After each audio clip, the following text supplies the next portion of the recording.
The conditions are right for a very fast race today. A course like this, it just separates the men from the boys.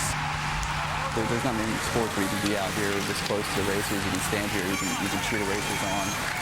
The first person who came up around was Rite Aid, so I just picked Rite Aid. Go Rite Aid! It feels awesome when you're coming by and people are just pounding on the pavement and just cheering on. It's just so much energy that goes from them to you.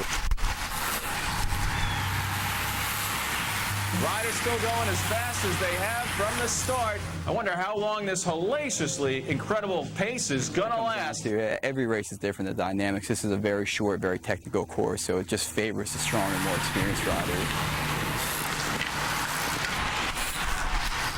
Go! Go, Gary! Go! Do you see your significant other 30 times, 20 times, however many laps you are? It's just it's a big support, and it's a big family. Cycling itself is a family. Yeah, we cheered for Daddy, didn't we?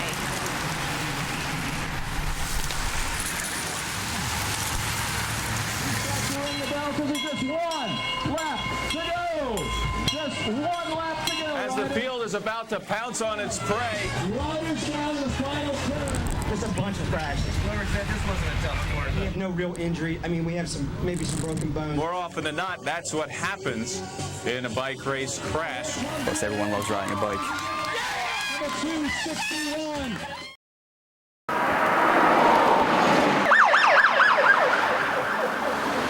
Traffic is a nightmare. That's why many DC commuters save time and gas by riding their bike to Penn Station. Mike McQuestion used to be one of them until yesterday. All that was left was the lock and the rear wheel. So that means that they had to break the frame of the bike to steal it. The recent ripoff makes 4 in just 8 months, and he's not alone. Bike thieves, they're the worst. Unless you have multiple locks, like I do. I have 3 that I attach to my bicycle. It'll be gone. Had the front tire taken off once. Okay, so you could be saying to yourself, the image of all these bikes doesn't necessarily match our story of bikes being stolen outside the station, but it doesn't take too long to find evidence of a theft.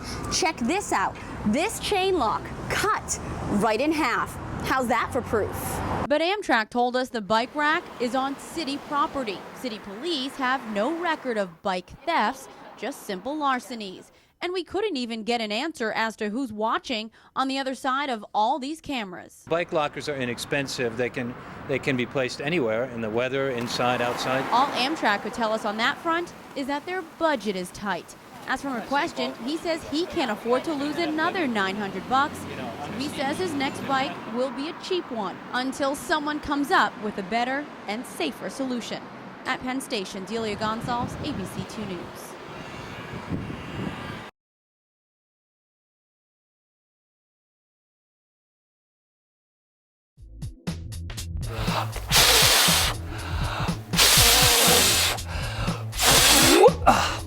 Hi everyone, I'm Eric and I am going green. Today I'm trying to do some experiments with wind energy, and as you can see, my wind turbine, I just can't seem to get it to go.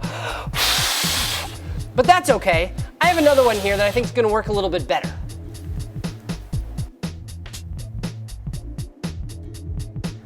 This wind turbine uses wind energy and turns it directly into electricity. Let's learn how that happens. All the electricity that you and I use at home, it comes from a generator in a power plant. How does a generator work? Well, it turns out electricity and magnets are related to each other. You can use electricity to make a magnet, and you can use magnets to make electricity. Inside that generator, there is a rod, and at the end of it is a big magnet. Around that big magnet, I'll need another color, we have a big coil of wire. If I could spin that magnet and keep it spinning inside this coil of wire, we would get an electric current. In fact, if the magnet were big enough and the coil of wire were big enough, we would get all of the output of that power plant. That's the electricity that's going to your home, my home, all the businesses around us, a lot of electricity. The problem is, I gotta keep this magnet spinning. In order to do that, in a normal power plant, in a normal generator, it's hooked up to something called a turbine. It almost looks like a jet engine, but it works the other way. By pumping something through it, we keep it spinning. The thing we pump through it is steam. Hopefully you know what steam is. It's what happens to water when we boil it. So to get this steam, we need to keep boiling water. Boiling water means we're heating it with a fire, and that means we need a fuel. This is where oil and coal come into the picture in most power plants. That's what we burn to boil the water, to make the steam, to turn the turbine, to turn the magnet, to make the electricity. Was a lot to say. Could we do it another way? Could we do it without oil? Could we do it without coal? Well, why couldn't we do it with wind? We're going to use our wind turbine to take that energy from the wind to directly turn the magnet inside the coil of wire. Have a look at the turbine. Right at the moment it's not moving, the wind's off, but if I were to focus my mental energies to turn it on, those propeller-like blades would start to spin. And inside the turbine, you might see the magnet in there.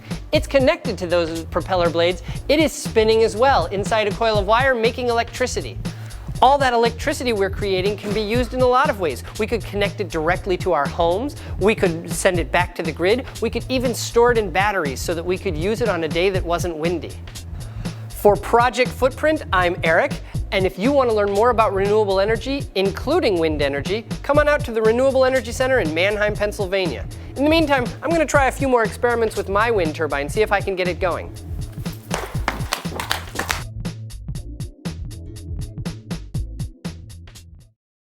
When you train at an RGDA academy, the first thing they're going to do is tell you the truth, what works and what doesn't. It's been tested on the streets of Rio de Janeiro, on the streets in the United States, and also in a competitive atmosphere in UFC and grappling tournaments around the world. They don't make a fighter who's successful there that doesn't actively train and practice jiu-jitsu. That was proven by Royce Gracie at the original UFCs and revolutionized the martial arts world.